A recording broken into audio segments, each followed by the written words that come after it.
Hey guys, and welcome to another episode of Digital Classroom. And Digital Classroom is made possible by BenQ and Rogue.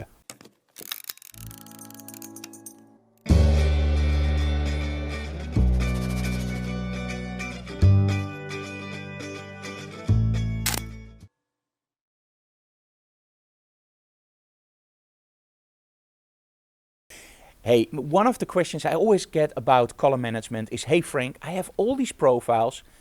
What should I do in Photoshop? Well, relax. It's actually pretty easy.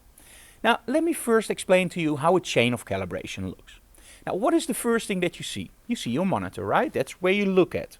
Now, you have to make sure that that monitor shows you the colors that you intended to show. So let's say, for example, I'm using a BenQ monitor and it has an Adobe RGB color space. So now I use an x-rite color analyzer, put it in front of the monitor, and I calibrate it to be as close as possible, as close as the monitor can get to that Adobe RGB color space. That will result in an ICC profile. Just forget about it. It's a profile.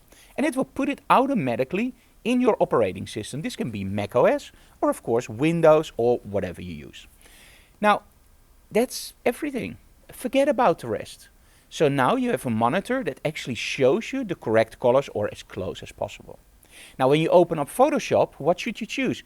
Should you choose the monitor profile to edit in? Now let me see hands. Yeah guys, sorry, that's wrong. You don't use the monitor profile, of course. What you do in Photoshop is, because that's Photoshop, you use the profile in which you want to work. We call that a color space. Now if you use an Adobe RGB monitor, it's of course very wise to edit in Adobe RGB, because then you have the same color space as your monitor uses. Now if you publish to the web, you have to make sure that at the end of your workflow, you convert your Adobe RGB file to sRGB, because the web is still sRGB, or they also call that non-color management. So, in Photoshop you open up a file with just the profile in which you want to edit. So in my case, my monitor is an Adobe RGB monitor, so in Photoshop I choose Adobe RGB as my color space, and it's very easy to do. Okay, so let's see how we open this up in Photoshop. Now this is Camera Raw, but you can find the same stuff in Lightroom, of course. But I'm going to show you that in a second.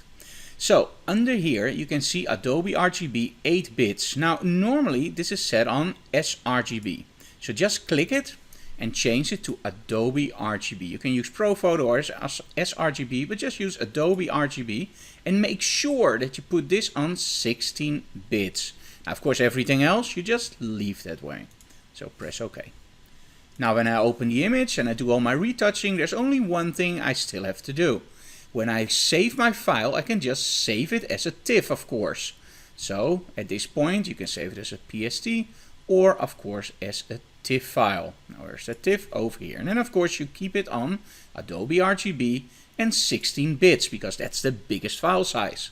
So how does it work in Lightroom? Well, let's start up Lightroom. In Lightroom, of course, you go straight into Photoshop, so you normally don't see that stuff. But you have to dive into your preferences and you only have to set it up once. So in Lightroom, go to Edit, go to Preferences, and now go to External Editing and make sure that you're on TIFF, Adobe RGB, and of course 16 bits. And that's all. So now I want to print. So what do we do? Do we use the color space from Adobe RGB or do we use the monitor? You're starting to see a pattern, right? You don't use any profile that you already created before. What you do is you look at the paper you're using. Let's say you're using Epson glossy paper on an Epson 3800 printer. Now you go into your settings and you actually select the paper type for that printer. Hey Frank, I'm using different ink. Oh, you can't use of course, some people do. That's no problem at all. What you now can do is, for example, use an x-rite color analyzer, and you can print out on that piece of paper with your ink like a color checker.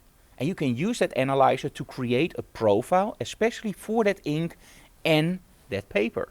So now you have a calibrated workflow. You see everything on an Adobe RGB monitor that's calibrated to Adobe RGB. In Photoshop, you work in the Adobe RGB color space, which is connected to Photoshop.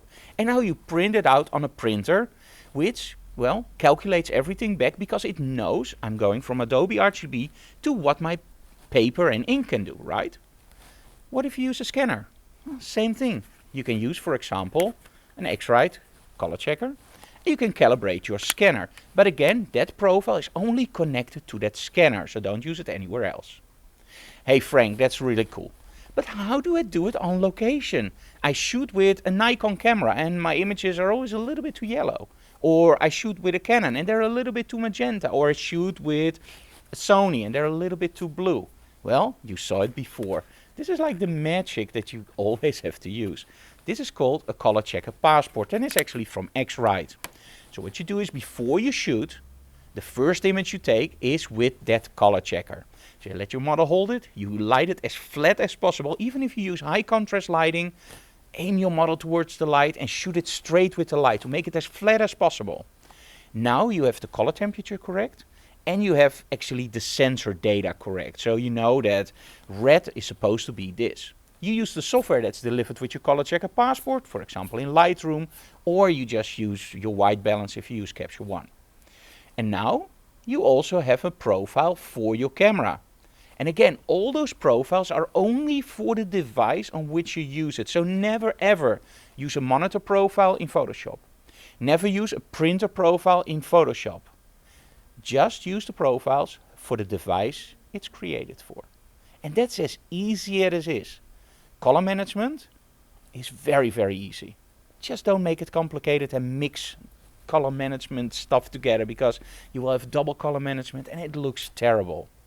That's our tip for today. Thank you so very much for watching. If you like what we do, subscribe to our channel, leave comments below, and of course smash that like button because we really like that.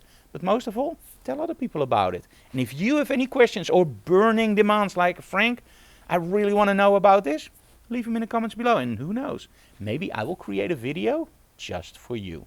If you want to support our channel even more, go to our Patreon. I will leave the link below. Thanks so very much for watching, guys. See you again next time.